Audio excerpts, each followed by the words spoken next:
actually, it was all my husband. We, as a family, did not compost.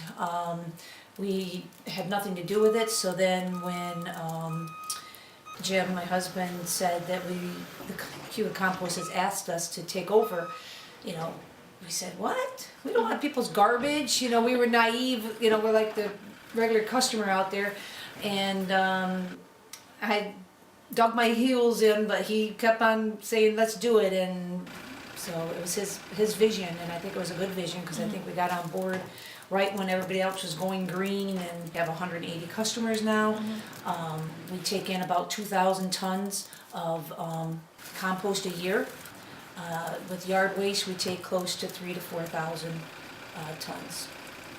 We test it twice a year just to make sure it's the product we want to put out there for people to put in their gardens to grow plants. It goes to Cayuga Compost up in Trumansburg. And the process from there, it's a long process. It doesn't happen overnight. They dump it in piles, rows. They turn it every so often so it breaks down. I'm not sure the whole process, But so this was last year's Ithaca College stuff turned into dirt. We get all the yard waste from Tompkins County. Tree trimmers bring their stuff to us.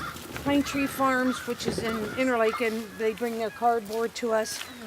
We need the carbon, the cardboard and the wood to mix in with the compost for it to work. But all this gets ground up and it turns into yard waste mulch. And then we, like I said, we put the mulch on top of it. You can see the steam coming off of here.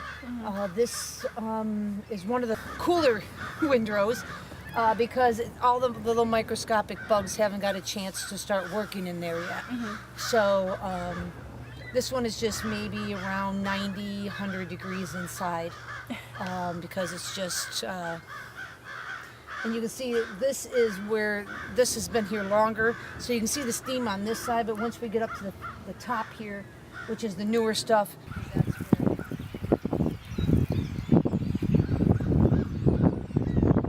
it takes about a year for it to break all the way down. So from that first pile to the end, it takes a year. So this is what was last year's lunches and food scraps has now turned into this nice dark soil, which is good for gardens. Because we have to keep on turning the piles because compost is a living thing. It has to have water, air, and food. So the food scraps is its food. The air is when we turn it. And then if it gets dry, we'll have to water it, but we've only had to water it once. And you can just see all this plasticware or compostable ware that it started maybe decomposing, but didn't get too far. And we try to get back to the people that compost our generators. So if any of our generators ask, we usually try to give them a yard or two. So we were trying to get, you know, Ithaca College, try to get some of the compost back into the system because we're like, it's local food scraps, local yard waste.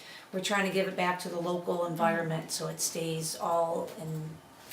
On campus, at this point, we really don't use the finished compost at this point. I mean, we mulch.